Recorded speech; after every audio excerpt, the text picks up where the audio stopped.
नमस्कार दोस्तों, कैसे हैं आप सभी। मैं विष्णु कुमार आप सभी का अपने YouTube चैनल के इस वीडियो पर हार्दिक स्वागत करता हूं। दोस्तों, इस वीडियो के माध्यम से मैं आप लोगों को Bihar board class 10th biology के पहले चैप्टर जय प्रक्रम के पोषण वाले भाग से संबंधित टोटल 80 VBI ऑब्जेक्टिव प्रश्न बताने वाला हूं, जिसे जानना आप सभी के लिए बहुत ही आवश्यक है। दोस्तों, जय प्रक्रम के पोषण वाले भाग से संबंधित यह हमारा पार्ट 2 वाला वीडियो है, जिसमें हमने टोटल 80 VBI वस्तुनिष्ठ प्रश्न शामिल किया है। इसके पहले भी मैंने पोषण वाले भाग से संबंधित पार्ट 1 वाला वीडियो बना चुका है। अगर आपने अभी तक उस वीडियो को नहीं देखा है तो जरूर से आप लोग उस वीडियो को देख लीजिएगा। तो चलिए बिना देर किए शुरू करते हैं अपने आज के इस वीडियो क्लासेज को। दोस्तों, जैसा कि मैंने आप लोगों को बताया कि मैंने पोषण वाले भाग से संबंधित पार्ट 1 वाला वीडियो बना चुका है। तो दोस्तों, पार्ट 1 वाला वीडियो में मैंने आप लोगों के लिए 1 से लेकर 80 तक के ऑब्जेक्टिव प्रश्नों का सलूशन करा चुका है। इस वीडियो में हम लोग 80 से आगे के जो ऑब्जेक्टिव प्रश्न होंगे उन्हीं के बारे में जानेंगे। तो चलिए यहाँ पर 81 नंबर के सवाल पर आने का प्रयास करते हैं। दोस्तों, 81 नंबर के सवाल में कहा गया है, पतियों की कोशिकाओं में कौन से अंग के प्रकाश संश्लेषण के लिए जिम्मेदार होते हैं। बताइए। तो यहाँ पर आपसे पूछा गया है दोस्तों, पतियों की कोशिकाओं में कौन से अंग के कौन से कोशिकांग प्रकाश संश्लेषण के लिए जिम्मेदार होते हैं। कोशिका में उपस्थित किस कोशिकांग की सहायता से प्रकाश संश्लेषण की क्रिया संपादित होती है, आपको उस कोशिकांग का नाम बताना है। आपके ऑप्शन है दोस्तों, माइटोकॉन्ड्रिया, नाभिक, क्लोरोप्लास्ट या राइबोसोम। 81 का सही आंसर आप सभी बताएंगे। दोस्तों, जिस प्रकार से हमारे शरीर के कोशिकाओं के कोशिका द्रव में कोशिकांग के रूप में माइटोकॉन्ड्रिया उपस्थित है, ठीक है, इसी प्रकार से दोस्तों जो पादप होते हैं, पादप जगत के जो पेड़ पौधे होते हैं, उनके कोशिकाओं में भी जो कोशिका द्रव है उसमें कोशिकांग उपस्थित रहते हैं। तो आपको उस कोशिकांग का नाम बताना है जिसकी सहायता से प्रकाश संश्लेषण की क्रिया संपादित होती है। ठीक है दोस्तों, आप सभी जानते हैं कि हमारे शरीर के कोशिका द्रव में उपस्थित जो कोशिका अंगक माइटोकॉन्ड्रिया है, जो कोशिका अंगक माइटोकॉन्ड्रिया है, इसी की सहायता से दोस्तों ऑक्सीजन की उपस्थिति में ग्लूकोज का पूर्ण ऑक्सीकरण होता है और उसके बाद हमारे शरीर को ऊर्जा की प्राप्ति होती है। क्योंकि दोस्तों बिना माइटोकॉन्ड्रिया के ऑक्सीजन बिल्कुल भी कोशिका में प्रवेश नहीं करेगा। बात आया समझ में। दोस्तों, माइटोकॉन्ड्रिया के होने के कारण ही जो ऑक्सीजन गैस है वो दोस्तों कोशिका द्रव में प्रवेश करता है, कोशिका द्रव में प्रवेश करके माइटोकॉन्ड्रिया में प्रवेश करता है। बात आया समझ में। तो दोस्तों, हमारे शरीर के लिए ग्लूकोज के पूर्ण ऑक्सीकरण के लिए कौन सहायक है, कौन जिम्मेदार है, तो दोस्तों माइटोकॉन्ड्रिया। कौन? तो माइटोकॉन्ड्रिया। इसी प्रकार से आप लोगों को बताना है कि पतियों की कोशिकाओं में ऐसा वो कौन सा कोशिकांग है जिसकी सहायता से प्रकाश संश्लेषण की क्रिया संपादित होती है। तो इसका राइट आंसर क्या होगा बताइए। इसका राइट आंसर होगा क्लोरोप्लास्ट। क्या होगा बाबू? क्लोरोप्लास्ट है। जितना महत्वपूर्ण हमारे लिए दोस्तों माइटोकॉन्ड्रिया है, उतना ही महत्वपूर्ण दोस्तों पेड़ पौधों के लिए क्लोरोप्लास्ट है। क्योंकि बिना क्लोरोप्लास्ट के बिल्कुल भी प्रकाश संश्लेषण की क्रिया संपादित नहीं हो सकती है। बिना क्लोरोप्लास्ट के सूर्य का प्रकाश बिल्कुल भी पत्तियों द्वारा अवशोषित नहीं किया जा सकता है। तो आप समझ पा रहे हैं दोस्तों कि पत्तियों की कोशिकाओं में प्रकाश संश्लेषण की क्रिया को संपादित करने के लिए क्लोरोप्लास्ट का होना बहुत ही आवश्यक है। बात आया समझ में। तो यहाँ पर दोस्तों ऑप्शन नंबर सी को क्या करेंगे, हम लोग सेलेक्ट कर लेंगे। क्लोरोप्लास्ट में ही कौन उपस्थित रहता है? क्लोरोप्लास्ट में ही उपस्थित रहता है दोस्तों क्लोरोफिल। क्या उपस्थित रहता है? क्लोरोफिल, जो प्रकाशीय किरण को अवशोषित करने का काम करता है। बताया समझ में। चलिए अब हम बात करते हैं 82 नंबर के सवाल में। दोस्तों 82 नंबर के सवाल में कहा गया है निम्नलिखित में से कौन सा ऊतक जल और खनिजों को पत्तियों तक पहुंचाता है। आपको उस ऊतक का नाम बताना है जो कि जल और खनिजों को पत्तियों तक पहुंचाता है, यानी कि जल का परिवहन करने वाले ऊतक का नाम आप सभी को बताना है। बताइए तो पादपों में पाया जाने वाला कौन सा ऊतक है जो कि जल का परिवहन करता है, जल में घुले हुए खनिज लवण का परिवहन करता है। तो सही आंसर 82 का क्या होगा? 82 का सही आंसर होगा दोस्तों जाइलम। क्या होगा? जाइलम। जिस प्रकार से हमारे शरीर में पोषक तत्व, प्रोटीन, ऑक्सीजन गैस के परिवहन के लिए दोस्तों रक्त होते हैं, ठीक है, इसी प्रकार से दोस्तों जो पेड़ पौधे होते हैं उनके शरीर में क्या होता है? उनके शरीर में दोस्तों जल के परिवहन के लिए, जल में घुले हुए खनिज लवण के परिवहन के लिए जाइलम ऊतक होते हैं और खाद्य पदार्थों के परिवहन के लिए फ्लोएम ऊतक होते हैं। जाइलम ऊतक और फ्लोएम ऊतकों की सहायता से जल और भोज्य पदार्थों का स्थानांतरण पेड़ पौधों के सभी भागों में होता है। बात आया समझ में? तो दोस्तों यहाँ पर आपका सही आंसर क्या होगा? यहाँ पर सही आंसर होगा जाइलम। क्या होगा बाबू? जाइलम। आप ऐसे समझ सकते हैं, ज से क्या बनेगा? जाइलम। ठीक है, ज से जाइलम, तो आप लोग समझ सकते हैं फ्लोएम है ना, फ्लोएम, फ्लोएम है ना, तो फ्लोएम में जो फ है तो फ का अर्थ क्या निकल गया? फ का अर्थ निकल गया फूड, यानी कि भोजन। तो पेड़ पौधों के संपूर्ण अंगों में, संपूर्ण भागों में भोज्य पदार्थों को पहुंचाने वाला जो ऊतक होता है उसका नाम है फ्लोएम। बिल्कुल भी आप लोग नहीं भूलिएगा, ठीक है। अगर प्रश्न आ जाए कि पेड़ पौधों के संपूर्ण भागों में भोज्य पदार्थों का परिवहन कौन सा ऊतक करता है, तो आप सभी बताना फ्लोएम ऊतक। अगर प्रश्न आ जाए कि पेड़ पौधों के संपूर्ण अंगों में जल एवं उसमें घुले हुए खनिज लवणों का परिवहन कौन सा ऊतक करता है, तो आप बाबू बताना जाइलम। ठीक है, आइए यहां पर हम 83 नंबर के सवाल पर आते हैं। देखिए बाबू, 83 नंबर सवाल में बोला गया है क्लोरोप्लास्ट में पाया जाने वाला रंग द्रव्य कौन सा है? क्लोरोप्लास्ट में पाया जाने वाला रंग द्रव्य, रंगहीन द्रव्य ना, रंग द्रव्य आपसे पूछा गया है, तो क्लोरोफिल। क्या होगा? क्लोरोफिल। दोस्तों जिस प्रकार से हमारे शरीर के आरबीसी में वर्णक पाया जाता है, रंगीन वर्णक पाया जाता है हेमोग्लोबिन, ठीक है, इसी प्रकार से दोस्तों पेड़ पौधों के पत्तियों के क्लोरोप्लास्ट में उपस्थित वर्णक पाया जाता है क्लोरोफिल। क्या पाया जाता है? क्लोरोफिल।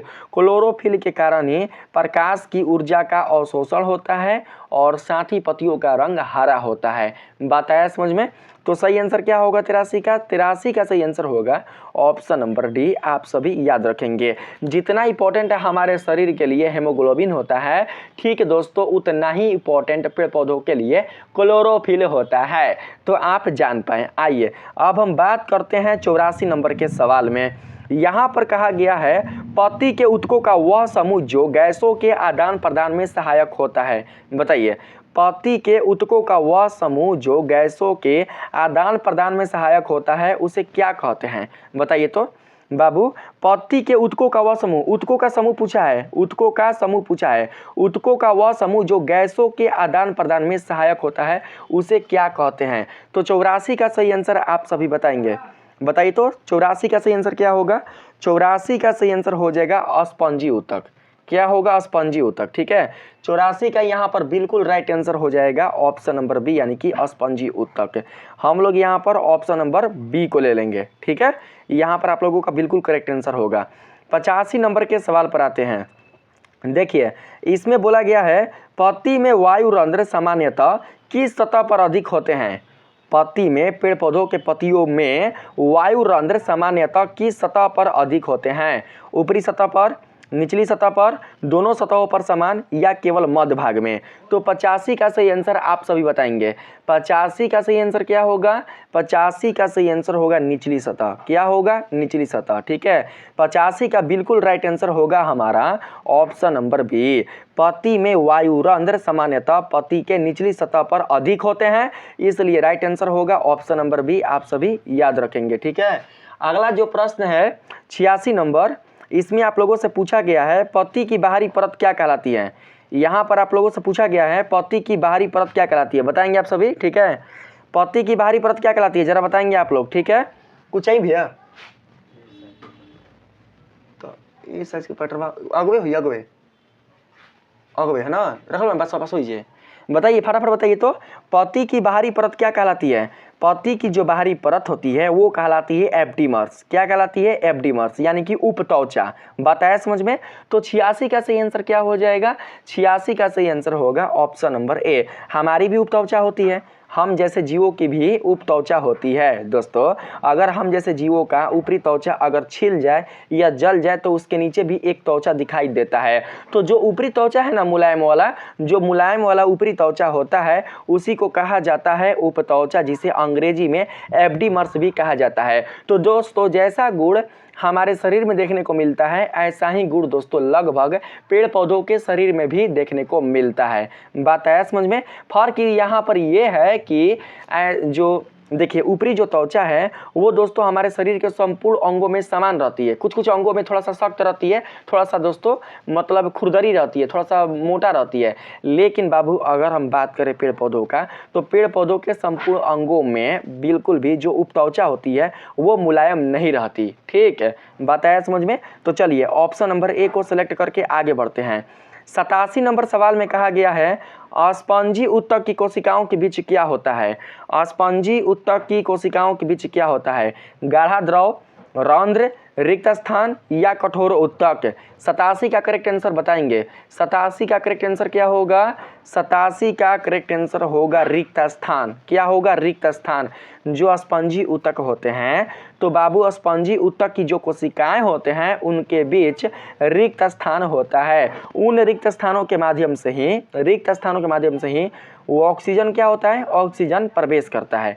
बात आया समझ में? तो सही आंसर 87 का क्या होगा? तो ऑप्शन नंबर सी आप सभी याद रखेंगे।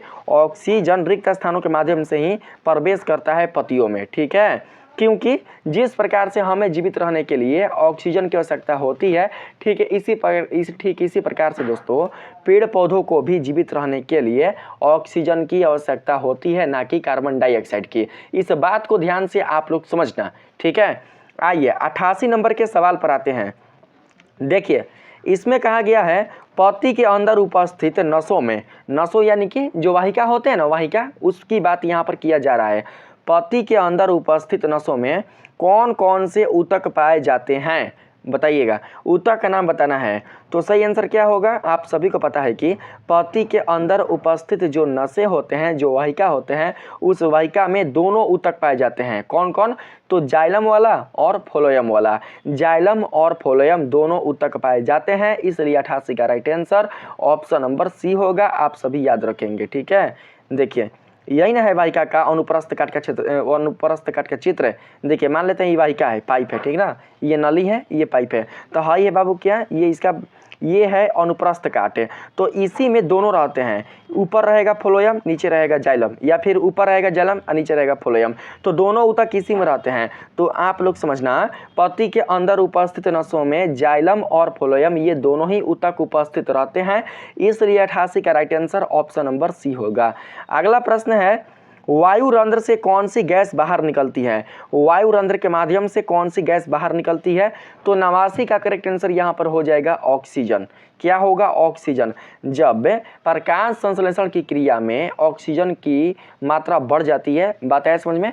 जब प्रकाश संश्लेषण की क्रिया में ऑक्सीजन की मात्रा बढ़ जाती है तो ऑक्सीजन का निष्कासन वर्ज्य गैस के रूप में, जिस प्रकार से हमारे शरीर से कार्बन डाइऑक्साइड बाहर निकलता है वर्ज्य गैस के रूप में, ठीक है, इसी प्रकार से दोस्तों पेड़ पौधों में जो ऑक्सीजन गैस है वो निकलता है वर्ज्य गैस के रूप में। किसके माध्यम से? तो पत्तियों के वायु रंध्र में जो रिक्त स्थान होते हैं ना, उसके माध्यम से। ठीक है, पत्तियों की जो कोशिकाएं होते हैं, कोशिकाओं में जो रिक्त स्थान होते हैं, उन रिक्त स्थानों के माध्यम से वायु रंध्र के द्वारा ऑक्सीजन बाहर निकलती है। तो यहाँ पर आपका करेक्ट आंसर होगा क्या? तो ऑप्शन नंबर ए। इसीलिए कहा जाता है कि जो पेड़ पौधे होते हैं वो क्या प्रदान करते हैं? वो हमारे वायुमंडल को, वो हमारे वातावरण को ऑक्सीजन गैस प्रदान करते हैं। बात है समझ में? ठीक है, को बा 4 गुना। ठीक, अब हम बात करते हैं 90 नंबर में। देखिए 90 नंबर सवाल में पूछा गया है पत्तियों में जलवाष्प के रूप में किस प्रक्रिया द्वारा निकलता है? यहाँ पर प्रश्न थोड़ा सा गड़बड़ाया है का? पत्तियों में जलवाष्प किस रूप में, सॉरी एक सेकंड रुक जाइए, पढ़ लीजिए। पतियों में जल वाष्प के रूप में किस प्रक्रिया द्वारा निकलता है? बाबू प्रश्न है ना, पतियों में जल वाष्प किस प्रक्रिया के द्वारा निकलता है, बताइए। पतियों में जल वाष्प किस प्रक्रिया के द्वारा निकलता है, आपको प्रक्रिया का नाम बताना है। तो करेक्ट आंसर 90 का क्या हो जाएगा? 90 का सही आंसर हो जाएगा जल निष्कासन, जिसको बाष्पोत्सर्जन भी कहा जाता है। जल निष्कासन को क्या कहा जाता है? बाष्पोत्सर्जन, बाष्पोत्सर्जन भी कहा जाता है। बाष्पोत्सर्जन क्रिया के द्वारा पतियों में उपस्थित जो जलवाष्प हैं वो बाहर निकलते हैं। बात है समझ में। और उस जलवाष्प में ऑक्सीजन गैस भी होते हैं, ऐसा नहीं है कि ऑक्सीजन गैस नहीं होते हैं। पतियों में जो जलवाष्प होते हैं तो बाबू जलवाष्प में उपस्थित जो ऑक्सीजन गैस है वो भी बाहर निकल जाते हैं। बाहर के जो वायुमंडल है उस वायुमंडल में जो जलवाष्प के कण हैं वो समावेशित हो जाते हैं और समावेशित होकर दोस्तों उसी में विलीन हो जाते हैं। बात आया समझ में। चलिए 91 नंबर के सवाल में आते हैं। देखिए इसमें कहा गया है रक्षक कोशिकाओं में कौन सी अंग के विशेष रूप से पाए जाते हैं? रक्षक कोशिकाओं यानी कि गार्ड कोशिका की यहाँ पर बात किया जा रहा है। रक्षक कोशिकाओं में कौन से अंग के विशेष रूप से पाए जाते हैं? तो सही आंसर यहाँ पर क्या होगा? माइटोकॉन्ड्रिया, क्लोरोप्लास्ट, गोल्जी निकाय या राइबोसोम। तो सही आंसर 91 का होगा यहाँ पर हमारा क्लोरोप्लास्ट। क्या होगा? क्लोरोप्लास्ट, याद रखेंगे। ठीक है, रक्षक कोशिकाओं में जो क्लोरोप्लास्ट है यही अंगक विशेष रूप से पाए जाते हैं, इसलिए करेक्ट आंसर क्या होगा? तो ऑप्शन नंबर बी, क्योंकि क्लोरोप्लास्ट की रक्षा कौन करता है बाबू? क्लोरोप्लास्ट की रक्षा करता है रक्षक कोशिकाएं। बाबू रक्षक कोशिकाएं ही ध्यान देती है कि क्लोरोप्लास्ट को कितनी मात्रा में ऑक्सीजन गैस चाहिए, क्लोरोप्लास्ट को कितनी मात्रा में ऑक्सीजन गैस के साथ साथ जल चाहिए। बात आया समझ में। ठीक है, और अगर मतलब कि आवश्यकता से अधिक अगर जल आएगा ना या फिर आवश्यकता से अधिक गैसों का आदान प्रदान होगा तो बाबू जो रक्षक कोशिकाएं होती हैं वो बंद हो जाती हैं। ठीक है, गैसों का आदान प्रदान बिल्कुल भी होने नहीं देती ताकि बिल्कुल भी क्लोरोप्लास्ट प्रभावित ना हो। बात आया समझ में। इसलिए क्लोरोप्लास्ट की अगर कोई रक्षा करता है तो वो कौन करता है? तो रक्षक कोशिका करता है, याद रखेंगे। 92 नंबर सवाल में आते हैं। देखिए इसमें बोला गया है वायु रंध्रों का खुलना और बंद होना किस पर निर्भर करता है? वायु रंध्रों का खुलना और बंद होना किस पर निर्भर करता है? सूर्य की दिशा पर, जल की मात्रा पर, हवा की दिशा पर या पत्ती के आकार पर? तो 92 का करेक्ट आंसर हो जाएगा जल की मात्रा पर, जल की मात्रा पर। यहाँ पर बिल्कुल करेक्ट आंसर क्या होगा? तो ऑप्शन नंबर बी, जल की मात्रा पर। जब आवश्यकता से अधिक जल की मात्रा पत्तियों में आ जाता है तो जो रंध्र होते हैं, जो रक्षक कोशिका होती हैं वो फूल जाती हैं और बाबू फिर क्या होता है? रंध्र बंद हो जाते हैं ताकि बिल्कुल भी उसमें जल प्रवाहित ना हो। ठीक है, उसमें बिल्कुल भी ज़्यादा जल आ ना सके, इसलिए बंद हो जाती है। अब हम बात करते हैं 93 नंबर के सवाल में। यहाँ पर आप सभी ऑप्शन नंबर बी को ध्यान में रखिएगा। जल की मात्रा पर ही वायु रंध्रों का खुलना और बंद होना निर्भर करता है, याद रखेंगे। अगला प्रश्न है 93 नंबर में, स्तंभवत ऊतक की कोशिकाएं कैसी होती है? स्तंभवत ऊतक की कोशिकाएं कैसी होती हैं बताना है आप सभी को। तो सही आंसर 93 का हो जाएगा हमारा दोस्तों लंबी और घनीभूत। कैसी होती है? लंबी होती है और घनीभूत होती है, यानी कि घन के आकार की जैसी होती है। तो करेक्ट आंसर क्या होगा? तो ऑप्शन नंबर बी। ठीक है, ऐसा कोशिका होती है। तो सही आंसर हो जाएगा बाबू ऑप्शन नंबर बी, आप सभी याद रखेंगे। ठीक है, आइए 94 नंबर सवाल में आते हैं। बोला गया है कौन सा ऊतक पत्ती में भोजन का परिवहन करता है? तो मैंने आप लोगों को अभी बताया कि बाबू पत्ती में या फिर पेड़ पौधों के संपूर्ण अंगों में भोजन का परिवहन करने वाला जो ऊतक है उसका नाम है फ्लोएम। क्या नाम है बाबू? फ्लोएम। तो करेक्ट आंसर क्या होगा? तो ऑप्शन नंबर बी, आप सभी याद रखेंगे। अगला प्रश्न है 95 नंबर में, पत्ती का कौन सा भाग जल और खनिजों को ऊपर पहुंचाता है? बताइए तो जल और खनिजों को ऊपर पहुंचाने का काम पत्ती का कौन सा भाग करता है? तो सही आंसर हो जाएगा यहाँ पर जाइलम, जाइलम ही करता है। तो 95 का करेक्ट आंसर होगा हमारा ऑप्शन नंबर बी। बी नहीं है, डी है। बी में तो उपत्वचा है ना, डी होगा, जाइलम होगा, जाइलम। जाइलम पत्ती में ही नहीं, बाबू पेड़ पौधों के संपूर्ण अंगों में ही, पेड़ पौधों के संपूर्ण भागों में ही जल पहुंचाने का काम कौन करता है? तो जाइलम। क्योंकि जिस प्रकार से हमारे शरीर के संपूर्ण अंगों में लसिका और रक्तवाहिका फैली होती है जाल के रूप में, ठीक है, इसी प्रकार से दोस्तों जो पेड़ पौधे होते हैं उनके भी शरीर के संपूर्ण भागों में जाइलम और फ्लोएम ऊतक जाल के रूप में फैले होते हैं। उन्हीं के माध्यम से भोजन और जल का परिवहन होता है। अन्यथा बाबू अगर ये ना रहे तो बिल्कुल भी भोजन और जल का परिवहन नहीं हो पाएगा। पेड़ पौधों के जिस भाग में, पेड़ पौधों के जिस शाखा में जल और भोजन का परिवहन नहीं होगा तो बाबू वो शाखा सूख जाएगी, वो शाखा दोस्तों मर जाएगी। देखते हैं अगर आप अचानक से किसी पेड़ का या किसी पौधे का टहनी तोड़ देते हैं, जहाँ से वो आधी भी टूट जाती है तो बाबू वहाँ से उसकी पत्तियाँ मरना शुरू हो जाती है, पत्तियाँ मुरझाना शुरू हो जाती है। क्योंकि जहाँ से आपने तोड़ा है उसके बाद, जहाँ से आपने तोड़ा है ना उसके बाद का जो शेष भाग है वहाँ तक बिल्कुल भी ना जल ही पहुँच पाता है जाइलम ऊतक की सहायता से, ना भोजन ही पहुँच पाता है फ्लोएम ऊतक की सहायता से, क्योंकि वहाँ का मार्ग अवरुद्ध हो गया, मार्ग वहाँ का टूट गया। तो दोस्तों टूटने के कारण वहाँ के जो शाखाएँ होते हैं वो मर जाते हैं, वो टूटकर नीचे गिर जाते हैं। बात है समझ में? किसी को भी ऊर्जा प्राप्त करने के लिए किसकी आवश्यकता पड़ती है? तो भोजन की आवश्यकता पड़ती है, जल की आवश्यकता पड़ती है। बिना जल और भोजन की आवश्यकता के बिना, बिना जल और भोजन के बिना हम बिल्कुल भी अपने शरीर में पोषण और दोस्तों ऊर्जा प्राप्त नहीं कर सकते हैं। बात आया समझ में? तो यहाँ पर आप लोग ऑप्शन नंबर डी को याद रखेंगे। 96 नंबर सवाल में आइए, बोला गया है क्लोरोप्लास्ट की वह संरचना जिसमें क्लोरोफिल पाया जाता है क्या कहलाती है? बताइए तो क्लोरोप्लास्ट की ऐसी वो कौन सी संरचना है जिसमें क्लोरोफिल पाया जाता है? तो मैट्रिक्स। क्या होगा? मैट्रिक्स। दोस्तों क्लोरोप्लास्ट के जो भित्ति होते हैं वो डबल होते हैं, ऐसा ही क्लोरोप्लास्ट होता है, ठीक ना। इसकी भित्ति डबल होती है, डबल लेयर का भित्ति होता है। बात है समझ में? अब बीच में दोस्तों आप जो बीच में जो आप देखते हैं ना बिंदु बिंदु जैसा, यही कहलाता है मैट्रिक्स। छोटा छोटा जो आप कण देखते हैं क्लोरोप्लास्ट में उसी को कहा जाता है मैट्रिक्स। तो दोस्तों क्लोरोप्लास्ट की वह संरचना जिसमें क्लोरोफिल पाया जाता है तो उसको कहा जाता है मैट्रिक्स। 96 का करेक्ट आंसर यहाँ पर हो जाएगा, 96 का यहाँ पर हमारा करेक्ट आंसर क्या होगा? तो बाबू यहाँ पर 96 का करेक्ट आंसर होगा मैट्रिक्स। याद रखेंगे आप सभी, ठीक है। चलिए एक सेकंड रुकिएगा, हाँ मैट्रिक्स से यहाँ पर होगा, आप लोग याद रखेंगे।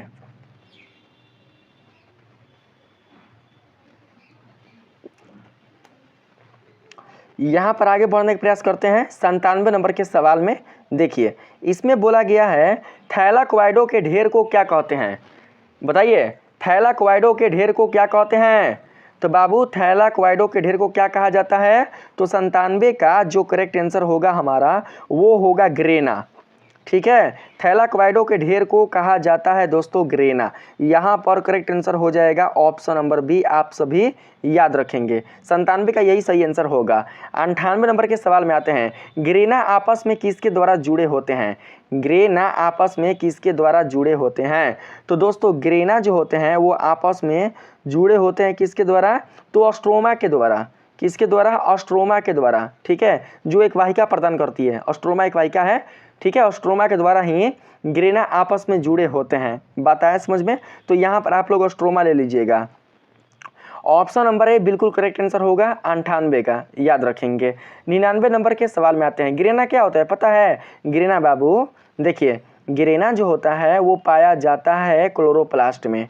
हाई क्लोरोप्लास्ट है डबल भित्ति वाला, ठीक है, ये है बाबू क्लोरोप्लास्ट डबल भित्ति द्वारा, ठीक है। इसमें क्या है? इसमें दोस्तों है मैट्रिक्स। तो बाबू इसी में रहता है कौन? इसी में रहता है थैली के रूप में, इसी में थैली के रूप में जालीनुमा, जालीनुमा थैली के रूप में कौन रहता है? तो दोस्तों जालीनुमा थैली के रूप में ग्रेना रहता है। क्या रहता है? ग्रेना, यही ग्रेना है। दो ग्रेना अगर रहेगा, दो ग्रेना मतलब जो ग्रेना होते हैं वो आपस में जुड़े रहते हैं, आपस में जुड़े रहते हैं। तो जिसके कारण जुड़े होते हैं उसी को क्या कहा जाता है? उसी को कहा जाता है स्ट्रोमा। बताया समझ में? यही स्ट्रोमा है। तो आपका करेक्ट आंसर क्या होगा? तो ऑप्शन नंबर ए। इस तरीके से आप लोग समझ कर रखना जैसे मैं आप लोगों को बता रहा हूँ। 99 नंबर सवाल में आते हैं, थैलाकोइड की झिल्ली में कौन सा रंग द्रव्य पाया जाता है? रंग द्रव्य का नाम आपको बताना है, ठीक है। थैलाकोइड की झिल्ली में कौन सा रंग द्रव्य पाया जाता है? 99 का करेक्ट आंसर आप सभी को बताना है। बताइए तो 99 का सही आंसर क्या होगा बाबू? 99 का सही आंसर क्या होगा? एंथोसाइनिन, कैरोटीन, क्लोरोफिल या मेलेनिन? तो दोस्तों यहाँ पर क्लोरोफिल होगा। ठीक है, थैलोक्वाइड की झिल्ली में पाया जाता है कौन सा रंग द्रव? तो क्लोरोफिल। थैलोक्वाइड में ही पाया जाता है कौन सा रंग द्रव? तो क्लोरोफिल। जो मैंने आप लोगों को बाबू अभी बताया ना, मैंने जो आप लोगों को अभी जस्ट बताया किसके बारे में? ग्रेना के बारे में। तो ग्रेना की जो झिल्लीदार बाबू झिल्ली होती है ना, जो ग्रेना की, ये ग्रेना है, तो ग्रेना की जो झिल्लीदार आप झिल्ली देख रहे हैं, इस झिल्ली को ही थैलाक्वाइड कहते हैं, थैलाक्वाइड। और इसी थैलाक्वाइड झिल्ली में कौन सा रंग द्रव पाया जाता है? तो क्लोरोफिल पाया जाता है। क्या पाया जाता है बाबू? क्लोरोफिल पाया जाता है, याद रखेंगे। ऑप्शन नंबर सी बिल्कुल करेक्ट आंसर होगा। 100 नंबर सवाल में आए तो कहा गया है क्लोरोप्लास्ट की तरल भरी आंतरिक संरचना क्या कहलाती है? बताएंगे। क्लोरोप्लास्ट की तरल भरी आंतरिक संरचना क्या कहलाती है? तो बाबू क्लोरोप्लास्ट की तरल भरी आंतरिक संरचना जो है वो कहलाती है साइटोप्लाज्म, यानी कि कोशिका द्रव। यही ना होगा, यही ना होगा, साइटोप्लाज्म कोशिका द्रव्य। तो सही आंसर यहाँ पर क्या हो जाएगा? तो ऑप्शन नंबर ए। एक सेकेंड, क्लोरोप्लास्ट की तरल भरी आंतरिक संरचना क्या कहलाती है? यहाँ पर यही आपसे पूछा गया है। 100 का क्वेश्चन यही पूछा गया ना, साइटोप्लाज्म होगा कि स्ट्रोमा होगा कि न्यूक्लियस होगा कि थैलाक्वाइड होगा? तो थैलाक्वाइड तो होगा नहीं, न्यूक्लियस तो होगा नहीं, तरल भरी आंतरिक संरचना क्या कहलाती है? साइटोप्लाज्म होगा बाबू, साइटोप्लाज्म। क्लोरोप्लास्ट की तरल भरी आंतरिक संरचना नहीं, क्लोरोप्लास्ट तो हो गया कोशिका का कोशिकांग, कोशिका का कोशिकांग हो गया क्लोरोप्लास्ट। बताया समझ में?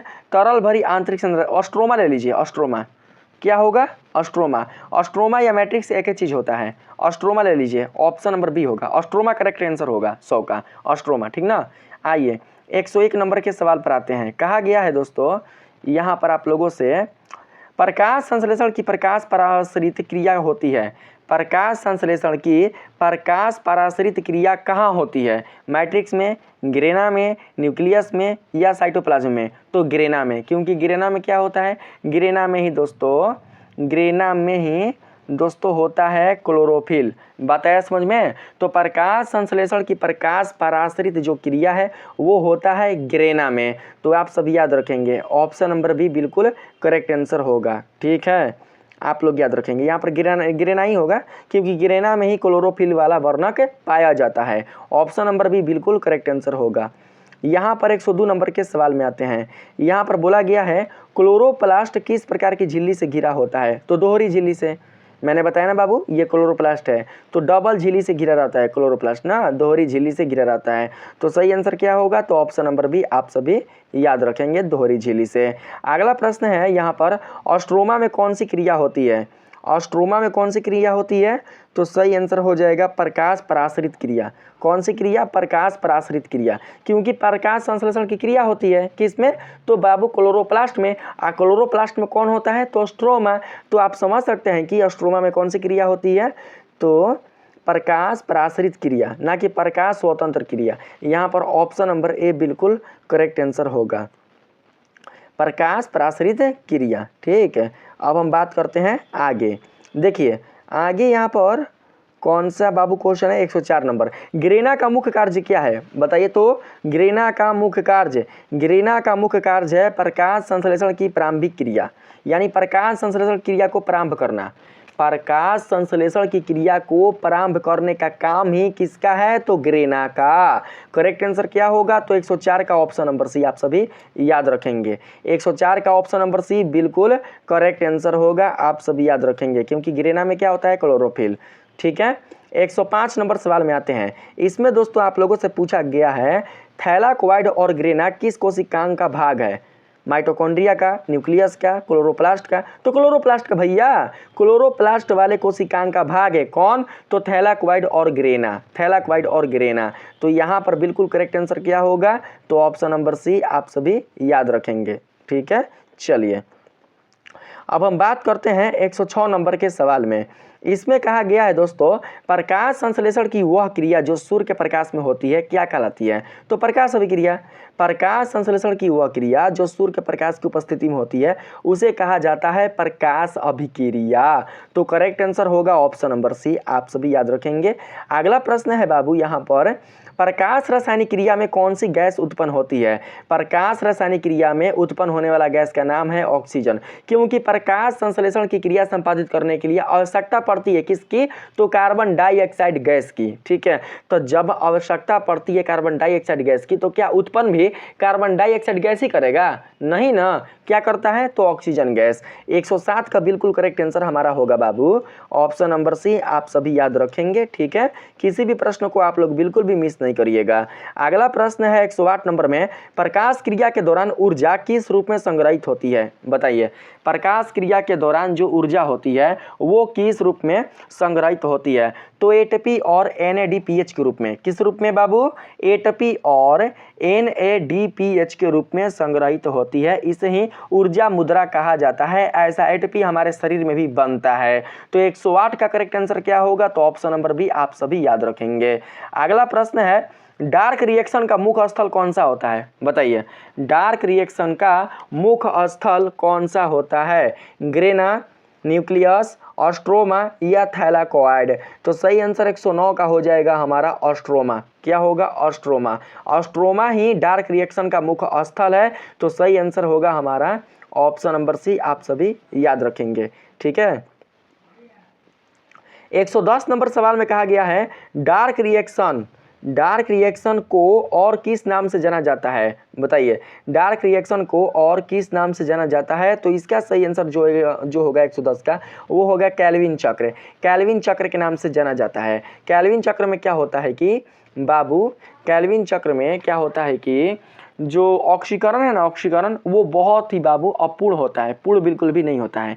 कैल्विन चक्र में ऑक्सीकरण बिल्कुल भी पूर्ण नहीं होता। ठीक है, इसी प्रकार से बाबू देखिए, जिस प्रकार से हमारे शरीर में ग्लूकोज का पूर्ण ऑक्सीकरण नहीं होता, अपूर्ण ऑक्सीकरण होता है कैल्विन चक्र में। ठीक है, इसी प्रकार से दोस्तों जब हम बात करें पेड़ पौधों के कैल्विन चक्र के लिए, तो बाबू पेड़ पौधों के कैल्विन चक्र के लिए जो प्रकाश संश्लेषण की क्रिया संपादित होती है वो पूर्ण संपादित नहीं होती, बल्कि अपूर्ण संपादित होती है। ठीक है, क्यों अपूर्ण संपादित होती है? क्योंकि प्रकाश नहीं होता।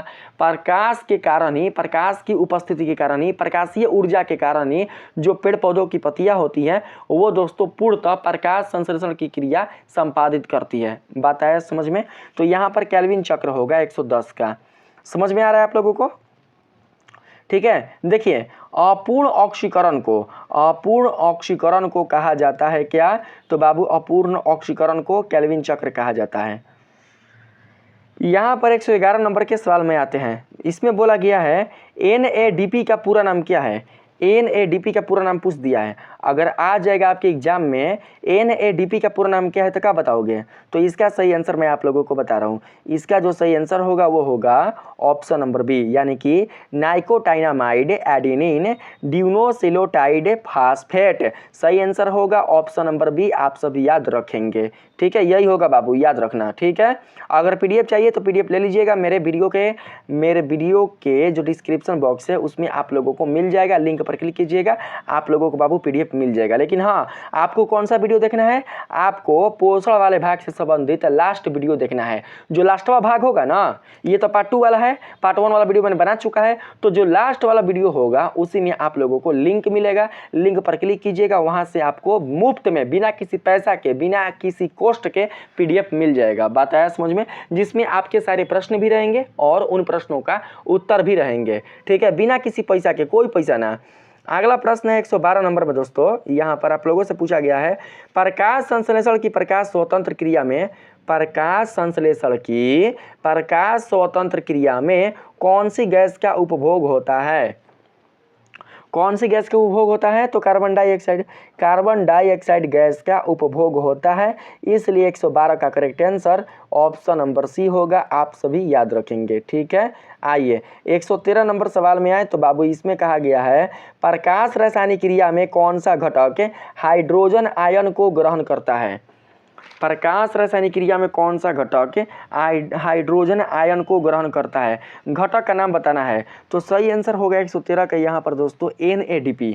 NADP वाला जो घटक है ना वही हाइड्रोजन आयन को ग्रहण करने वाला घटक है।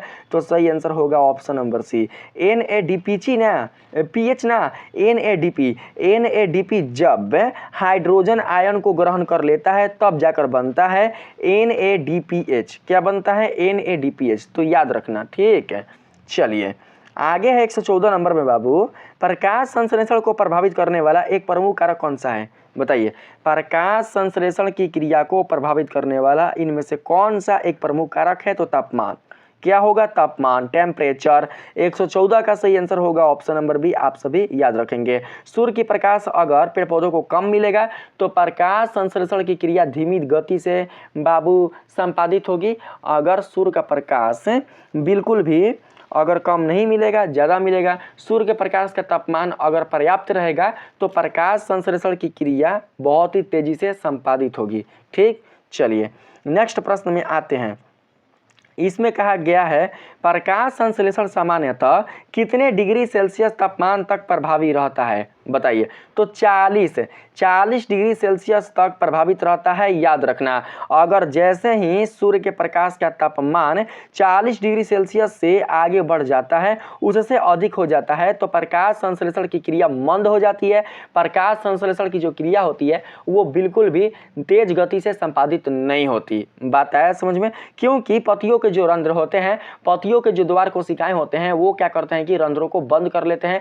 प्रकाश की ऊर्जा को, प्रकाश की किरण को बिल्कुल भी पत्तियों के अंदर अवशोषित होने नहीं देते हैं। बताया समझ में? तो इसीलिए जो अभिक्रिया होती है वो क्या होती है? वो मंद पड़ जाती है। ठीक है, अगर 40 डिग्री सेल्सियस से ज़्यादा तापमान हो जाए तो ऐसे में पेड़ पौधों की पत्तियां मुरझा जाएंगी, जल जाएंगी। बताया समझ में?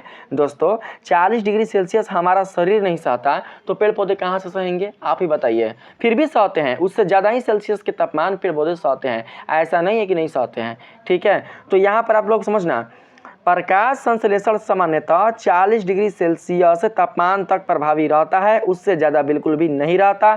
इसलिए right answer option number C होगा। अगला प्रश्न है दोस्तों यहाँ पर 116 नंबर में, पौधों की किस प्रक्रिया को दर्शाने के लिए बेलजार प्रयोग किया जाता है? बताइए, बेलजार प्रयोग किस प्रक्रिया को दर्शाने के लिए किया जाता है? तो प्रकाश संश्लेषण। प्रकाश संश्लेषण की क्रिया को दर्शाने के लिए ही बेलजार प्रयोग किया जाता है, जिसके माध्यम से पता चलता है कि प्रकाश संश्लेषण पेड़ पौधों के लिए क्यों आवश्यक है। ठीक है, 116 का सही आंसर होगा ऑप्शन नंबर बी। याद रखेंगे। अगला प्रश्न है 117 नंबर में, बेलजार प्रयोग में किस पदार्थ का प्रयोग पत्तियों से क्लोरोफिल निकालने हेतु किया जाता है? बताइए, ऐसा कौन सा पदार्थ है जिसका प्रयोग दोस्तों बेलजार प्रयोग में पत्तियों से क्लोरोफिल निकालने हेतु किया जाता है? तो करेक्ट आंसर 117 का हो जाएगा हमारा एल्कोहल। क्या होगा जी? एल्कोहल होगा। याद रखेंगे ना, ऑप्शन नंबर सी बिल्कुल करेक्ट आंसर होगा बाबू। अगला प्रश्न है, बेलजार प्रयोग में पत्ती को एल्कोहल में गर्म करने का मुख्य उद्देश्य क्या है? बेलजार प्रयोग में जब पत्ती को एल्कोहल में गर्म किया जाता है तो किस लिए किया जाता है, किस उद्देश्य से किया जाता है, किस प्रयोजन से किया जाता है, आपको यही बताना है। तो राइट आंसर होगा यहाँ पर दोस्तों क्लोरोफिल का हटना। क्लोरोफिल हटाने के लिए किया जाता है, इसलिए सही आंसर बाबू ऑप्शन नंबर सी होगा। अगला प्रश्न है, स्टार्च की उपस्थिति दर्शाने के लिए प्रयोग की जाने वाली अभिकर्मक कौन सी है? अभिकर्मक कौन सी है बाबू? बताइए तो। अभिकर्मक है स्टार्च की उपस्थिति दर्शाने के लिए, यानी कि मंड की उपस्थिति दर्शाने के लिए प्रयोग की जाने वाली अभिकर्मक कौन सी है? तो सही आंसर 119 के यहाँ पर होगा आयोडीन। क्या होगा? आयोडीन, यानी कि नमक। सही आंसर ऑप्शन नंबर सी होगा। 120 नंबर सवाल में कहा गया है, आयोडीन स्टार्च की उपस्थिति में कौन सा रंग दिखाता है? हरा, नीला, काला, लाल या पीला? सही आंसर आप सभी बताएंगे। बताइए तो इसका करेक्ट आंसर क्या होगा? पता ना रह कर क्या हो जाता है। जल्दी जल्दी आप लोग आंसर बताइए। आंसर आप लोग बताने में कमी नहीं कीजिएगा, ठीक है? मैं ला रहा हूँ, आप लोग आंसर बताने में बिल्कुल भी दोस्तों कमी नहीं कीजिएगा। यहाँ पर 120 का सही आंसर होगा नीला काला। क्या होगा? नीला काला। Correct answer option number B होगा। अगला प्रश्न है यहाँ पर, बेलजार प्रयोग में उपयोग की गई बेलजर क्लिप का कार्य क्या है जी। इसीलिए हर क्रियाकलाप को बढ़िया से पढ़ लेना भाई, बता दे रहा हूँ, ठीक है। क्रियाकलाप से संबंधित यह प्रश्न पूछा जा रहा है। आप लोग क्रियाकलाप को इग्नोर कर देते हैं, बिल्कुल भी इग्नोर मत करना बाबू। क्रियाकलाप से ही प्रश्न पूछा गया है कि बेलजार प्रयोग में उपयोग की गई बेलजर क्लिप का कार्य क्या होता है। तो यहाँ पर सही आंसर हो जाएगा हमारा दोस्तों 121 का ऑप्शन नंबर बी, यानी कि पत्ती को CO2 से वंचित करना, अर्थात पत्ती में कार्बन डाइऑक्साइड जाने से रोकना। तो राइट आंसर होगा ऑप्शन नंबर बी, आप सभी याद रखेंगे। अगला प्रश्न है यहाँ पर, प्रकाश संश्लेषण के लिए आवश्यक गैस कौन सी है, बताइए। कौन सी गैस प्रकाश संश्लेषण की क्रिया को संपादित करने के लिए आवश्यक है। तो आप सभी जानते हैं कार्बन डाइऑक्साइड। करेक्ट आंसर होगा ऑप्शन नंबर डी, आप सभी याद रखेंगे। अगला जो प्रश्न है इसमें आप लोगों से दोस्तों पूछा गया है, देख सकते हैं, पत्ती द्वारा नहीं, यदि पत्ती पर स्टार्च नहीं बनता है तो उसका मुख्य कारण क्या हो सकता है, बताइए। यदि पत्ती पर यानी कि पत्ती में स्टार्च नहीं बनता है तो किस कारण से नहीं बन पाता है, आपको वो कारण बताना है। तो सही आंसर 123 का हो जाएगा प्रकाश की कमी। प्रकाश की अनुपस्थिति में पत्ती में बिल्कुल भी स्टार्च नहीं बन पाएगा, इसलिए सही आंसर ऑप्शन नंबर सी होगा, याद रखेंगे, ठीक। अगला प्रश्न है 124 नंबर में दोस्तों, किस गैस का प्रयोग बेलजार प्रयोग में नियंत्रित किया जाता है। किस गैस का प्रयोग बेलजार प्रयोग में नियंत्रित किया जाता है बाबू। किस गैस का प्रयोग बेलजार प्रयोग में नियंत्रित करने के लिए किया जाता है, ठीक है, नियंत्रित करने के लिए किया जाता है। तो इसका करेक्ट आंसर होगा कार्बन डाइऑक्साइड। इसका करेक्ट आंसर क्या होगा, तो कार्बन डाइऑक्साइड, याद रखेंगे ऑप्शन नंबर बी। चलिए अगला प्रश्न है, बेलजार प्रयोग मुख्यतः किस सिद्धांत को सिद्ध करता है। तो बाबू जो बेलजार प्रयोग है वो मुख्यतः किस सिद्धांत को सिद्ध करता है, तो प्रकाश संश्लेषण में कार्बन डाइऑक्साइड की आवश्यकता को, किसको, प्रकाश संश्लेषण में कार्बन डाइऑक्साइड की आवश्यकता को। तो यानी कि आप बाबू बेलजार प्रयोग से क्या प्रमाणित कर सकते हैं, बेलजार प्रयोग से आप यह प्रमाणित कर सकते हैं कि पेड़ पौधों को प्रकाश संश्लेषण की क्रिया संपादित करने के लिए कार्बन डाइऑक्साइड की आवश्यकता पड़ती है। बिना कार्बन डाइऑक्साइड के पेड़ पौधे बिल्कुल भी प्रकाश संश्लेषण की क्रिया संपादित नहीं कर सकते, ठीक है। यानी कि प्रकाश संश्लेषण की क्रिया के संपादन में कार्बन डाइऑक्साइड ही उत्तरदायी होता है, ना कि ऑक्सीजन, ठीक है। तो चलिए ऑप्शन नंबर सी को हम लोग यहाँ पर सेलेक्ट करते हैं। और एक चीज़ आप लोग समझ कर रखना, पेड़ पौधे कभी भी सांस लेने के लिए वायुमंडल से कार्बन डाइऑक्साइड गैस नहीं लेते, बल्कि भोजन बनाने के लिए ही कार्बन डाइऑक्साइड गैस वायुमंडल से लेते हैं। बहुत सारे बच्चे ये सोचते हैं कि हम लोग जिस प्रकार से जीने के लिए ऑक्सीजन गैस लेते हैं और निष्कासन के रूप में कार्बन डाइऑक्साइड बाहर निकालते हैं, ठीक है, इसी प्रकार से जो पेड़ पौधे होते हैं वो जीने के लिए कार्बन डाइऑक्साइड गैस लेते हैं और निष्कासन के रूप में ऑक्सीजन गैस बाहर निकालते हैं। तो आपका मानना गलत है। जितना दोस्तों हम लोगों के लिए ऑक्सीजन गैस इंपॉर्टेंट है, जितना हमारे लिए उपयोगी ऑक्सीजन गैस है, जितना हमारे जीवन के लिए उपयोगी ऑक्सीजन गैस है, उतना ही दोस्तों पादप जगत के पेड़ पौधों के लिए भी है। सभी जीवन है, ठीक है, पेड़ पौधे और वृक्ष भी बाबू जीव हैं और हम सभी भी जीव हैं, जंतु भी जीव हैं। तो जीवों को क्या चाहिए, ऑक्सीजन, कोई और दूसरा गैस ना, ओनली फॉर ऑक्सीजन। चाहे उसमें बाबू चेतना हो या ना हो, उससे कोई मतलब नहीं है। ऐसा मत सोचना कि पेड़ पौधे हैं उनमें चेतना नहीं है तो वो लेते हैं कार्बन डाइऑक्साइड, तो ऐसा बिल्कुल भी मत सोचना। वो भी ऑक्सीजन गैस ही लेते हैं, वो भी 24 घंटा लेते हैं, जिस प्रकार से हम सभी 24 घंटा ऑक्सीजन गैस लेते हैं, ठीक है, इसी प्रकार से दोस्तों पेड़ पौधे भी 24 घंटा ऑक्सीजन गैस लेते हैं। केवल और केवल प्रकाश संश्लेषण की क्रिया दिन में संपादित करते हैं, क्योंकि दिन में प्रकाश होता है, जैसे ही रात होता है तो रात में प्रकाश संश्लेषण की क्रिया रुक जाती है और अवरुद्ध हो जाती है। बात आया समझ में, ठीक है। तो ऐसे आप लोग समझ कर रखना है। और देखिए ये जो ऑक्सीजन गैस का बाबू, जिस प्रकार से हमारे अंदर जो ऑक्सीजन गैस होता है बाबू, देखिए हमारे अंदर ऑक्सीजन गैस से नाक के माध्यम से प्रवेश करता है, मुख के माध्यम से प्रवेश करता है, लेकिन पेड़ पौधों के संपूर्ण अंगों में ही छोटे छोटे छिद्र होते हैं, तो उन छिद्रों के माध्यम से ही ऑक्सीजन गैस प्रवेश करता है, ठीक है। क्योंकि सबको क्या चाहिए, ऑक्सीजन गैस चाहिए जीवित रहने के लिए। जो मिट्टी के अंदर जड़ होते हैं ना, वो भी ऑक्सीजन गैस प्राप्त करते हैं। कहाँ से, तो दोस्तों मिट्टी के रिक्त स्थान में जो जल होता है ना, तो जल में क्या होता है, ऑक्सीजन, तो वहां से ऑक्सीजन प्राप्त करता है, तब जाकर वो जीवित रहता है। बढ़िया से पहले पढ़ना आप लोग, तब समझ में आएगा। यहाँ पर मैंने बताया आप लोगों को सही आंसर क्या होगा 125 का। 125 का सही आंसर होगा ऑप्शन नंबर सी, याद रखना। अगला प्रश्न है, अमीबा भोजन को ग्रहण करता है किसके द्वारा? अमीबा भोजन को किसके द्वारा ग्रहण करता है? तो कुटपाद के द्वारा, अपने कुटपाद के द्वारा। उंगली जैसी जो संरचना होती है ना, देखिए जैसे कि हमने यहाँ पर एक अमीबा बनाया ना, अमीबा। तो दोस्तों जो आप यहाँ पर उंगली जैसा संरचना देख रहे हैं, इसी को कहा जाता है कुटपाद। तो इसी के माध्यम से क्या करता है? अमीबा भोजन ग्रहण करता है। ठीक है, अगर अमीबा के पास कोई भोजन आ जाता है संपर्क में, देखिए ये अमीबा है, अमीबा, इसके संपर्क में कोई भोजन आया तो ये क्या करेगा कि अपना ये जो कुटपाद है ना, इसको आगे बढ़ा देगा, इसको आगे बढ़ा देगा। तो आगे जब ये दोनों कुटपाद आगे बढ़ जाएंगे तो फिर क्या करेगा कि दोनों कुटपादों को आपस में जोड़ देगा, इन अपने दोनों कुटपादों को आपस में जोड़ देगा। तो भोजन फंस गया, जब ये भोजन फंस गया तो यही क्या बन गया? इसके लिए भोज्य पदार्थ। ऐसे क्या करता है? ऐसे दोस्तों अमीबा भोजन को ग्रहण करता है, क्योंकि अमीबा एक कोशिकीय जीव है। इसका पूरा शरीर दोस्तों पर्यावरण के संपर्क में रहता है, वातावरण के संपर्क में रहता है। ठीक है, पूरे शरीर के देखिए अमीबा के संपूर्ण अंगों से ही, अमीबा के किसी भी सतह से, अमीबा का जो शरीर है, अमीबा के शरीर के किसी भी सतह से भोजन को ग्रहण किया जा सकता है, भोजन का अंतर ग्रहण किया जा सकता है। ठीक, तो यहाँ पर 126 का सही आंसर होगा, नहीं दिया है का जी, पैर द्वारा ना, पैर ना लेंगे, झिल्ली द्वारा, छिद्र द्वारा, नहीं, यहाँ पर बाबू अंग्रेजी दे दिया है, कुटपाद का अंग्रेजी दे दिया है, कुटपाद का अंग्रेजी दे दिया है। ठीक ना, सयूडोपोडिया द्वारा। कुटपाद को अंग्रेजी में कहते हैं सयूडोपोडिया। तो करेक्ट आंसर क्या होगा? ऑप्शन नंबर डी बाबू, आप लोग याद रखेंगे। ठीक है, हिंदी में कुटपाद। अगला प्रश्न है, अमीबा का झूठा पग, जो उंगली जैसा आप देखते हैं ना, उंगली जैसा जो आप यहाँ पर देख रहे हैं बाबू, उंगली के जैसा ये वाला पग का मतलब पैर।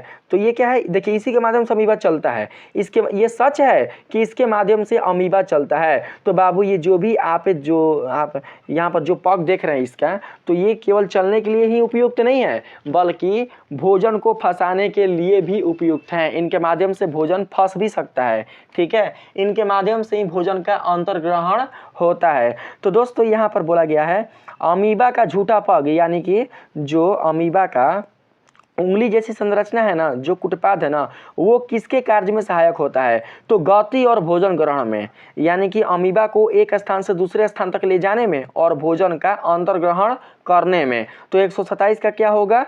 127 का सही आंसर ऑप्शन नंबर बी होगा।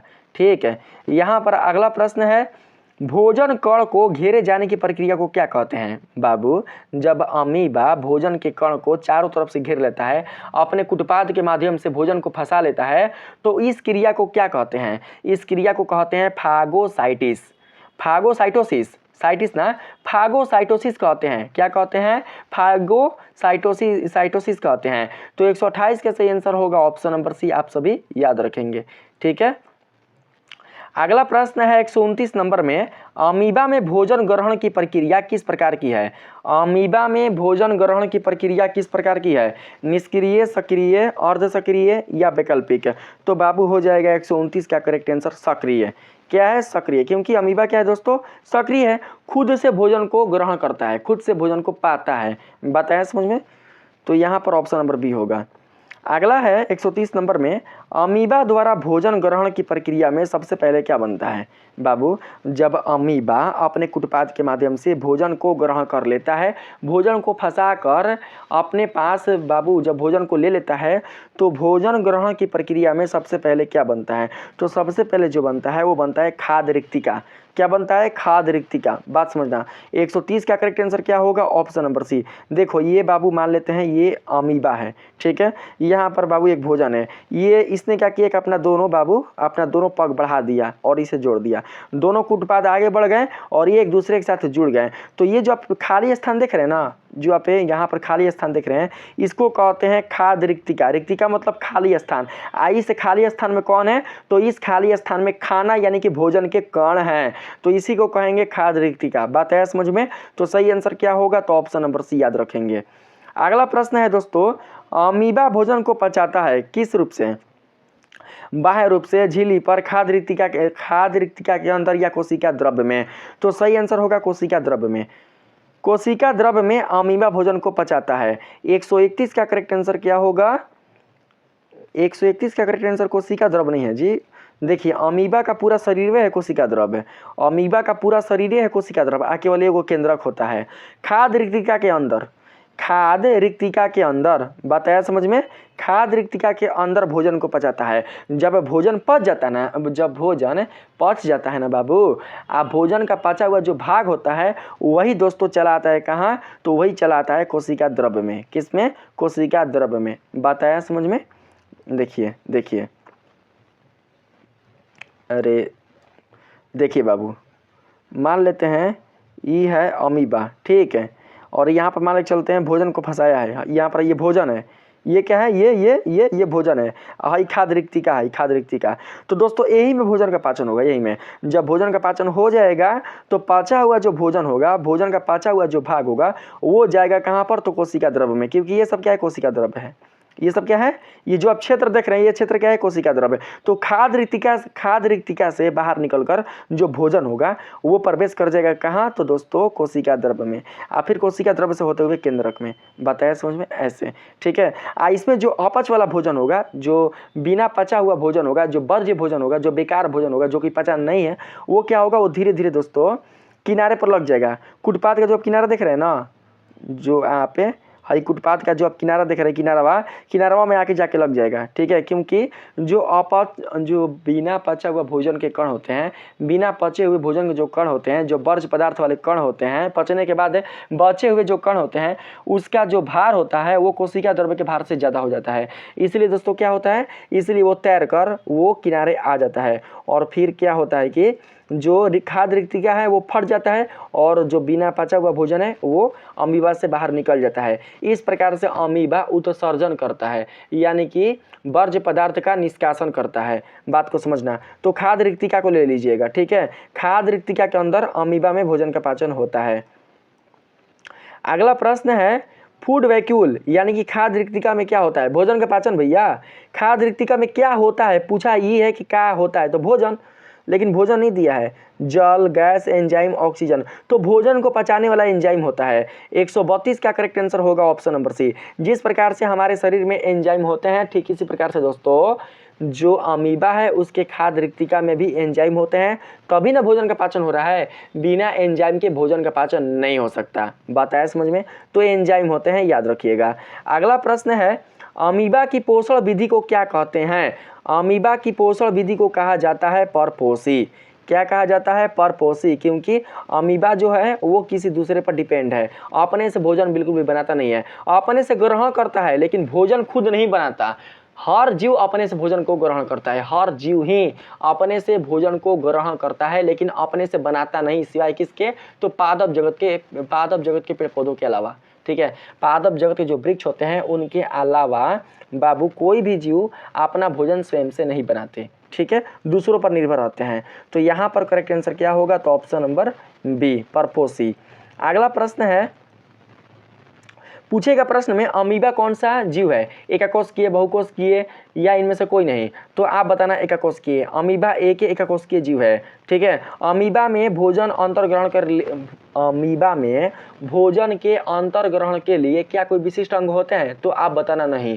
अमीबा के किसी भी सतह से, अमीबा के शरीर के किसी भी क्षेत्र से, किसी भी सतह से भोजन का अंतर्ग्रहण किया जा सकता है, क्योंकि अमीबा का शरीर पर्यावरण के संपर्क में रहता है। विसरण क्रिया द्वारा भोजन का अंतर्ग्रहण किया जा सकता है, ठीक है।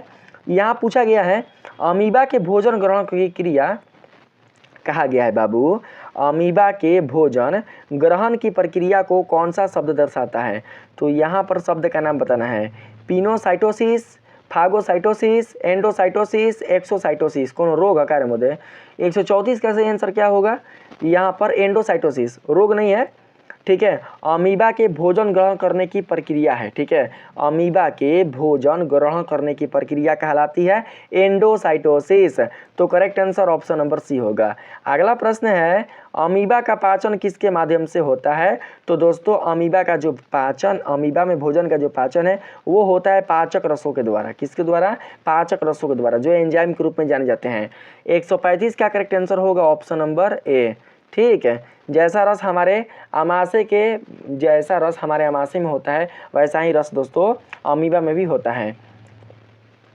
अगला प्रश्न है, अमीबा में भोजन को अंदर लेने की प्रक्रिया को क्या कहते हैं। अमीबा में भोजन को अंदर लेने की प्रक्रिया क्या कहलाती है? तो सही आंसर यहाँ पर हो जाएगा फागोसाइटोसिस।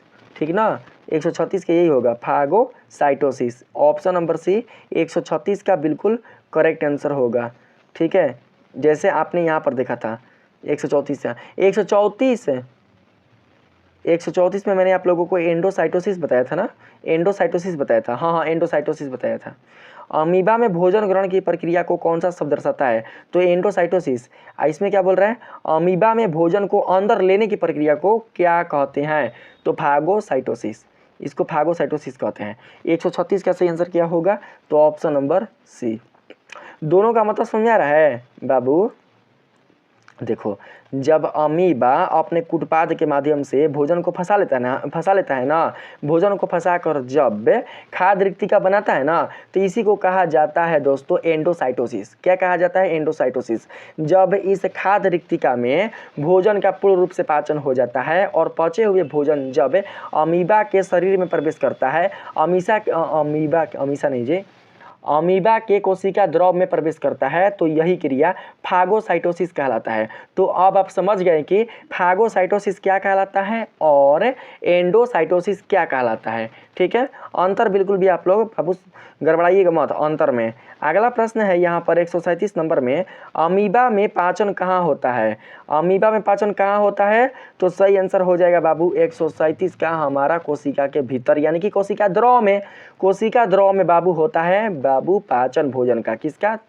तो नहीं, अमीबा में पाचन होता है भोजन का। ठीक है ना, ऑप्शन नंबर सी बिल्कुल करेक्ट आंसर होगा। अगर प्रश्न रहेगा कोशिका द्रव में तो आप लोग कोशिका द्रव भी ले लीजिएगा। अगर प्रश्न रहेगा अमीबा में पाचन कहाँ होता है, तो कोशिका के भीतर। हाँ सही है, ठीक है, कोशिका के भीतर। अमीबा में पाचन कहाँ होता है? तो कोशिका के भीतर। हाँ सही है, ठीक है। चलिए आगे चलते हैं बाबू। मैंने आप लोगों को एक चीज़ बताना भूल चुका, कोशिका द्रव मत लीजिएगा।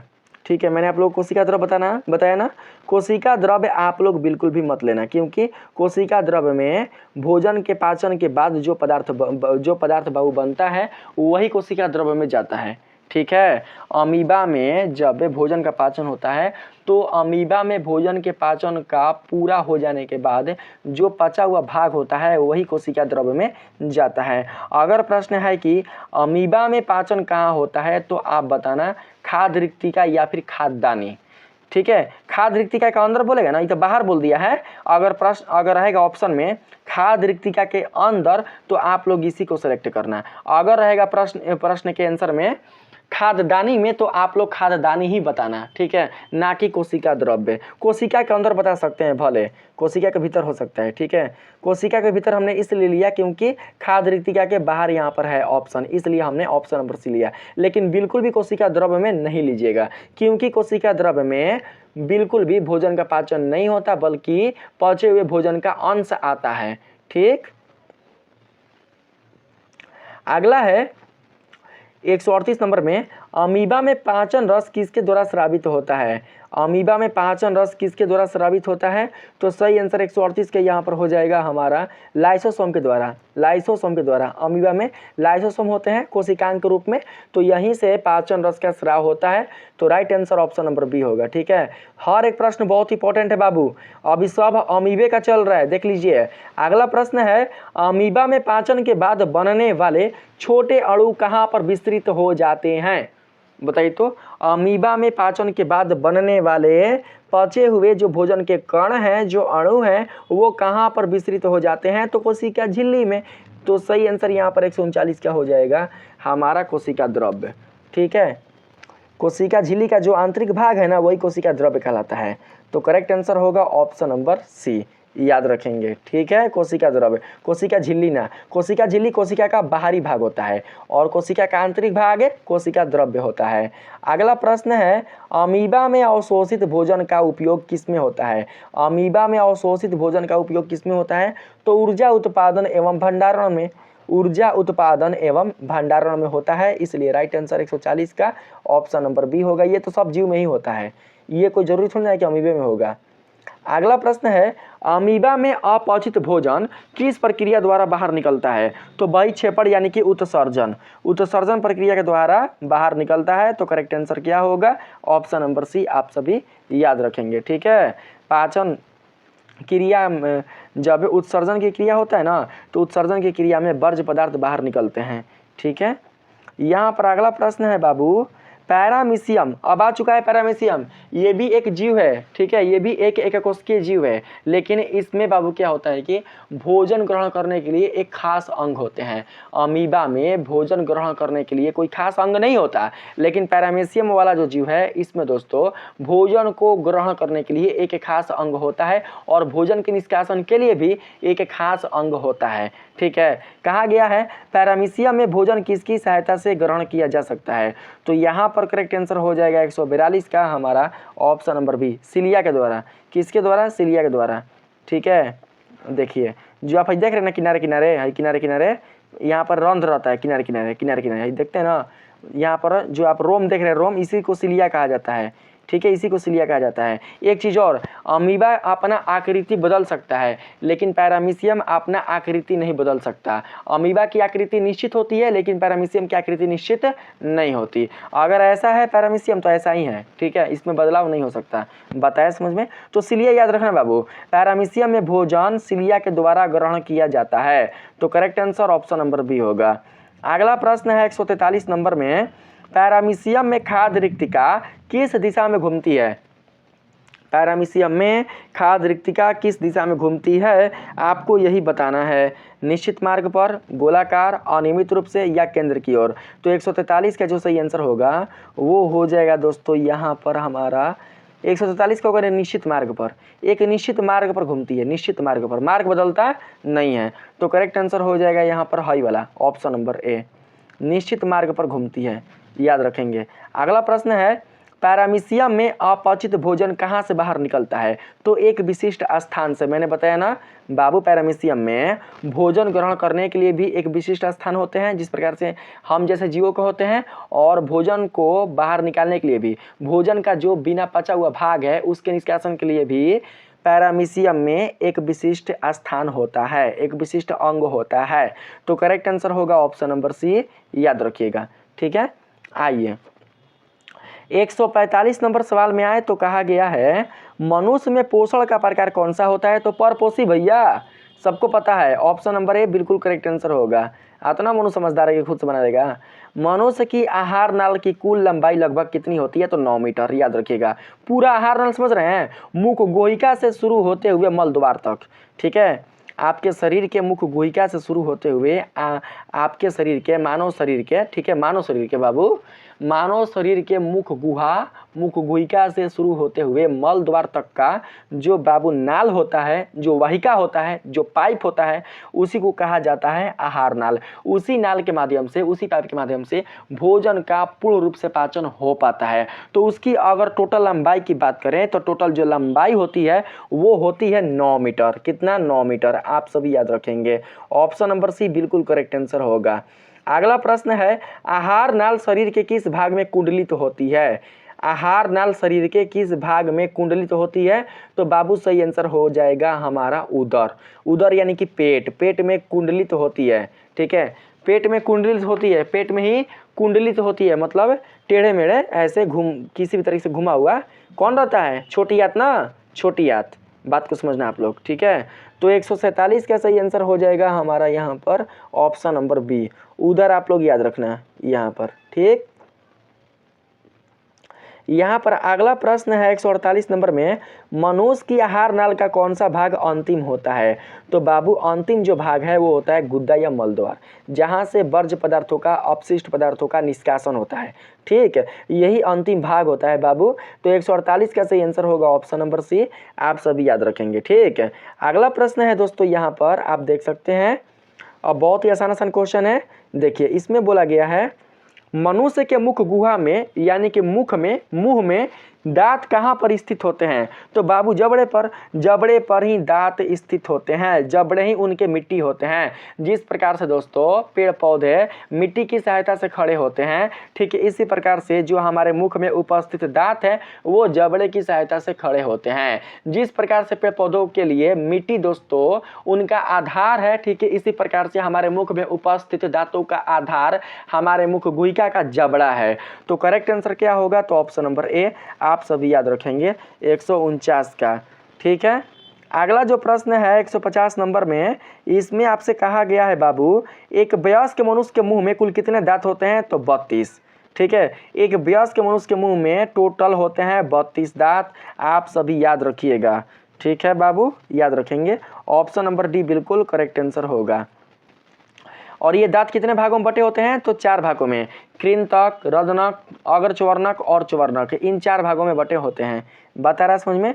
कृंतक होता है 2 गो, रदनक होता है 4 गो, और उसके बाद अग्रच्वर्णक और च्वर्णक ये भी बाबू होते हैं, पता ना ये शायद दोनों का याद नहीं, हमें बता देंगे बाद में, ठीक ना, गिनना पड़ेगा।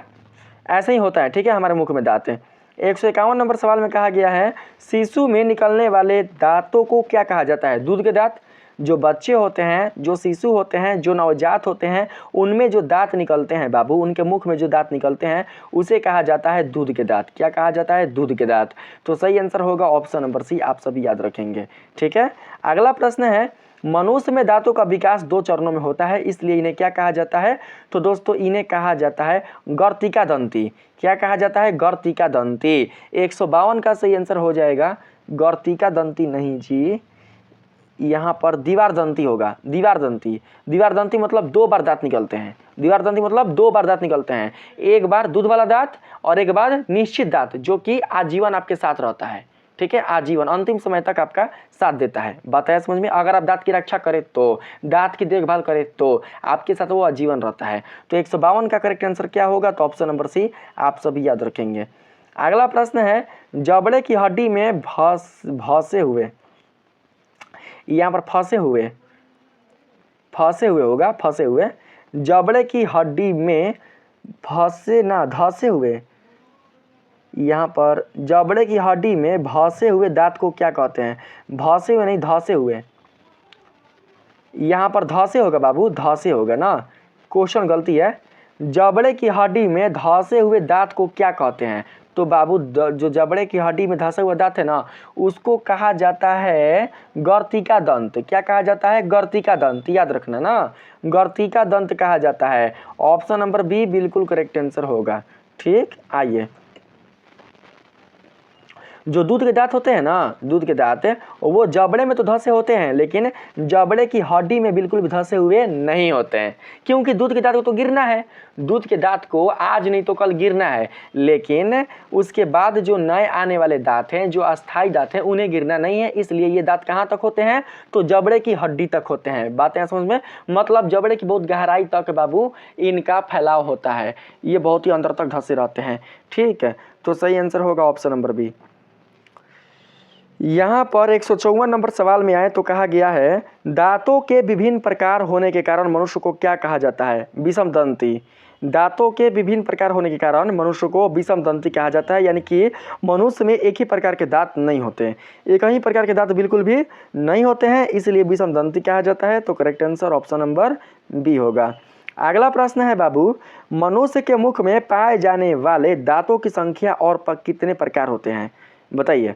मनुष्य के मुख में पाए जाने वाले दांतों की संख्या होता है 32, प्रकार होता है 4, यानी कि 32 दांतों को 4 प्रकारों में बांटा गया है, इसलिए correct answer option number C होगा, याद रखेंगे। अगला प्रश्न है 156 नंबर में, निम्नलिखित में से कौन सी वस्तु सजीव नहीं है? तो दोस्तों आप बता सकते हैं, बहुत ही आसान है। चिड़िया सजीव है, कीड़े मकोड़े सजीव है, पौधा भी सजीव है, लेकिन मकान सजीव नहीं है। तो सही आंसर ऑप्शन नंबर सी होगा। अगला प्रश्न है, वायरस को सजीव केवल किस अवस्था में माना जा सकता है? जो वायरस होते हैं बाबू, ठीक ना, वायरस, उन्हें सजीव केवल किस अवस्था में माना जा सकता है? तो बाबू जब वो केंद्रक को प्रभावित करते हैं, ठीक है, जब केंद्रक नहीं, जब किसी कोशिका को प्रभावित करते हैं, किसी कोशिका को संक्रमित करते हैं, उसको प्रभावित कर देते हैं, तभी जाकर वायरस को सजीव माना जाता है। इसलिए दोस्तों वायरस को सजीव नहीं माना जाता, उन्हें सजीव की श्रेणी से बाहर रखा जाता है। किनको? तो वायरस को। यहाँ पर 157 करेक्ट आंसर होगा, ऑप्शन नंबर डी, याद रखिएगा।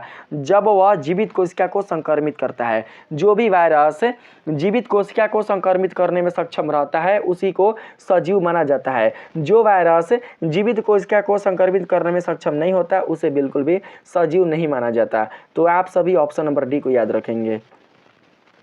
अगला प्रश्न है, सजीवों और निर्जीवों के बीच सबसे मुख्य अंतर किसका होता है? अणुओं की व्यवस्था का। बाबू, जैसी अणुओं की व्यवस्था हमारे शरीर में होती है, जीवों के शरीर में होती है, पेड़ पौधों के शरीर में होती है, वैसी व्यवस्था बिल्कुल भी निर्जीव वस्तुओं के शरीर में नहीं होती, निर्जीव पदार्थों के आंतरिक भाग में नहीं होती। तो बाबू इसी कारण हम क्या कर सकते हैं, इसी कारण हम सजीवों को निर्जीवों से अलग रख सकते हैं। सजीव और निर्जीव में हम पहचान कर सकते हैं। सजीव और निर्जीवों के बीच की जो प्रमुख अंतर है वो है अणुओं की व्यवस्था, क्योंकि अणुओं की व्यवस्था जो है वो बहुत ही यूनिक है, बहुत ही अद्वितीय है, भगवान के द्वारा रचित। हर एक जीव प्राणियों के शरीर में अणुओं की जो व्यवस्था है वो निर्जीवों से काफ़ी अलग होती है, या फिर अन्य जीवों की तुलना से काफ़ी अलग होती है। बात है समझ में? तो अणुओं की व्यवस्था से हम क्या कर सकते हैं कि सजीवों को निर्जीवों से अलग रख सकते हैं, या फिर हम सजीव और निर्जीव में पहचान कर सकते हैं। तो सही आंसर होगा ऑप्शन नंबर बी। ठीक है, अगला प्रश्न है यहाँ पर, अगला जो प्रश्न है इसमें कहा गया है, जीव द्रव्य का निर्माण किसके संयोजन से होता है? तो दोस्तों आप सभी को पता है कि जो जीव द्रव्य है वो बनता है कोशिका द्रव्य और केंद्रक के मिलने से।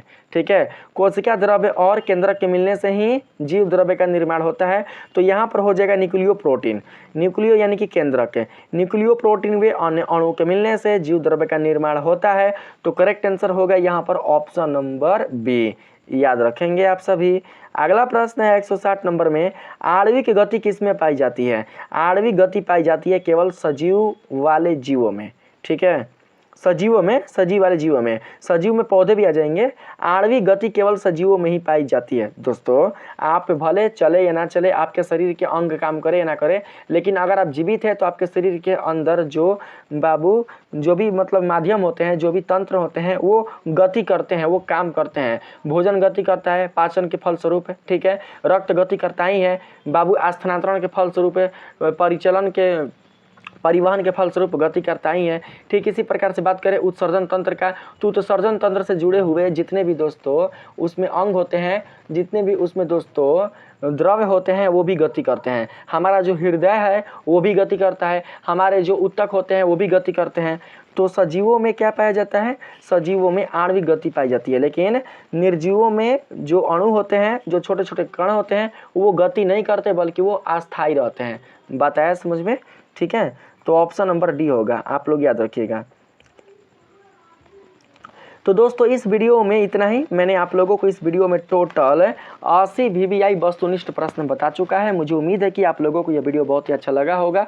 अगर दोस्तों बहुत ही अच्छा आप लोगों को ये वीडियो लगा है तो आप लोग जरूर से इस वीडियो को लाइक करिएगा। चैनल को यदि आपने बिल्कुल भी सब्सक्राइब नहीं किया है तो ज़रूर से सब्सक्राइब कर लीजिएगा।